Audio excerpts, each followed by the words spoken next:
ko muna ng 15. Kulang ako ng 15 sa'yo. Yeah. Sunduin na rin namin si Wayne. Oh. Ano bang tawag dito? Sabi ni mama mo nga pala, ano daw?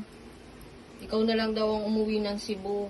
At ano, para menos daw sa tawag dito, sa pamasahe. Hindi ako marunong bumiyahe mag-isa ta. Ikaw na lang mag-isa. Susunduin ka naman dun ni Ate Neneng mo daw. Paano yung sa barko? Oh, bakit di sumakay ka? Problema mo. Paano sa Hindi ako barko? sanay nun. Hindi sanay. Masanay ka. Tanda mo na eh. Hindi naman ako nalabas dito. Hindi ako sanay sa biyahe. Baliw, paano yung birth certificate mo? Sasamahan. Pag sa gala, gusto mo mag-isa ka lang, tapos pag ganyan, gusto mo kasama pa ako.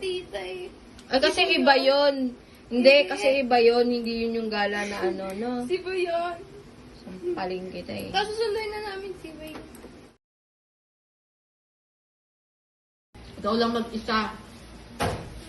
Kailan namin siya? Sige ako ba? School. Ano? Graduation mo.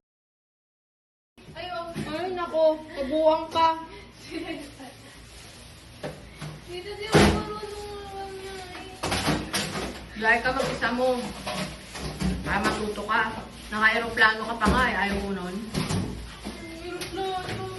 Dalo na yun. Hindi ko alam pangan. Ikaw ang gagawin ko doon. Ano yan? Ba't ano nangyari sa itlog ko? Nabasag. Hindi, ano na yan. Ganun na talaga yan. Lumabas na. May basag kasi. Oh, mag-isa ka lang ha? Tita, nanay, samahan mo na lang ako, Nay. Hindi, luloko ka lang yung tita May mo. Magkasama kayo. Ano magkasama?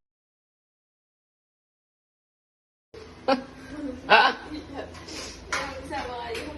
Okay ka na, mag-isa ka. Hindi. Sa prank!